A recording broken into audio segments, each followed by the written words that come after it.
Սրբազան վատ խորհուրդներ, զինյալ հեղափոխության գոչ։ Սիրեյներ,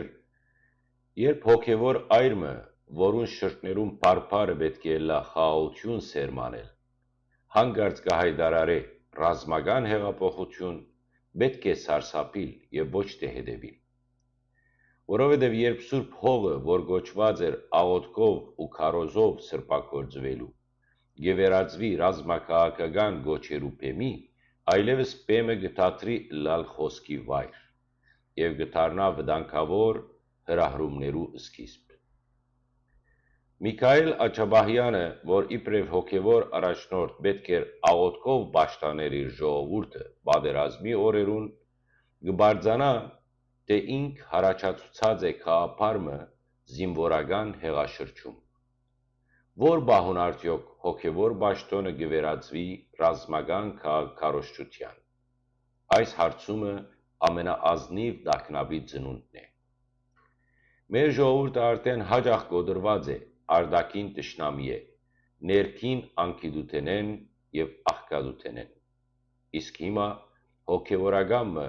որ պետք է սպեղանի դառնա, կխոսի նոր արյունահեղության մասին։ Արդյոք սա է ճագերտյալ սրբազանի բերանի խոսքը։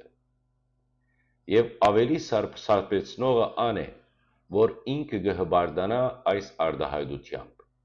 կգրգնե այն բազմաթիվ առիթներով, կհիշեցնե, թե նախկին նախագահներուն ըսած է.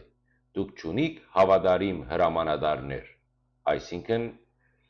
ինք իբրև եկեղեցական կխոսի քաղաքականության և զորքի միջև ապստամբության պատրաստության մասին։ Եվ երբ այս հարտահայտությունը կզուգակցվի ասողիկ քահանայի կամ վարդապետի կամ աբեղայի, չեմ գիտեր ինչ ասեմ, որովհետև կինը և երեխաները դեռ այնտեղ են, ասելով, որ արյուն պիտի հեղվի,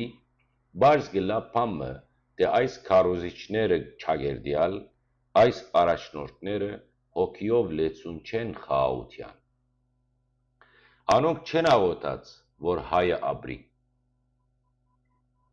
Անոնք չեն արտասված, որ եղբայրը չսպաննե եղբայրը։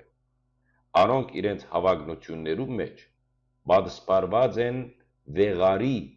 տակ, վերնագիրներու տակ և հավատացած են, թե իրենք բան մնեն Աստուծո անունով։ Բայց Աստված երբեք չօրհներ գոչ ուղղված զենքի, երբեք չի սրբագործեր բաժանման խորհուրդներ, երբեք չի քովեր խորհրդատումը, որ խաղաղության ժամանակ պատերազմի գիծ կգծե։ Եվ մինչ այս հոգևորականները կխոսին պատերազմ առաջնորդելու մասին, պարզ հավատացյալը կգրե այս բոլոր բառերու հետևանքը։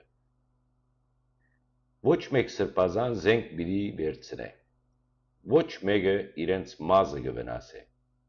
բայց անոնց խոսքերով ուրիշներու մազերը կթափին, ուրիշներու ընտանիքները կգործնցնեն որդիներ, ուրիշներու հացի ծայրը կչոռնա, ուրիշներուն տուները կդարին սուգի վայր։ Եվ այս բոլորի ետին կսվի եկեղեցական հայտարարություն։ Աստված կզայրանա ոչ միայն մարդասպանեն, այլ նաև խորհուրդ տվողեն, որովհետև Սուրբ Գիրքը գսե. նմանապես մեղավոր է և նա, որ բղծությունը կխորի իր սրտի մեջ։ Այս սրբազաններուն պատասխանը պետք է Աստուծո առջևը լա։ Այս հանցանքը պարզապես քաղաքական տեսակետ չէ, այս մեկը հոգևոր խափանում է, քանզի Քրիստոսը ըսավ. «Իմ թագավորությունս այս աշխարհեն չէ», իսկ մենք կտեսնենք հոգևոր ղեկավարներ, որոնք իրենց ներսը թագավորություններ կկառուցեն զենքով, սպառնալիքով, ամփոխով։ Ուստի այս մեկը ցևական արտահայտություն չէ։ Սրբազան կոչվածը, որ կհորդորե զորքերու շարժում, այլևս սրբազան չէ։ Ան ընդհատած է իր ծառայությունը, մերժած է Քրիստոսի օրինակն ու թողած, որ իր սիրտը առաջնորդվի փառքի և իշխանության ցանկությամբ։ Եկեղեցին պետք է արերեսվի այս հարդարարություններուն։ Մեկ անգամ ընդմիշտ վերջ դնե այս ծևի սրբաբղծության, որովհետև եթե մենք լրենք, հավանություն դված կլանք, եթե չարդահայտվինք, մենք կլանք նոր զոհերու մեղսակիցներ։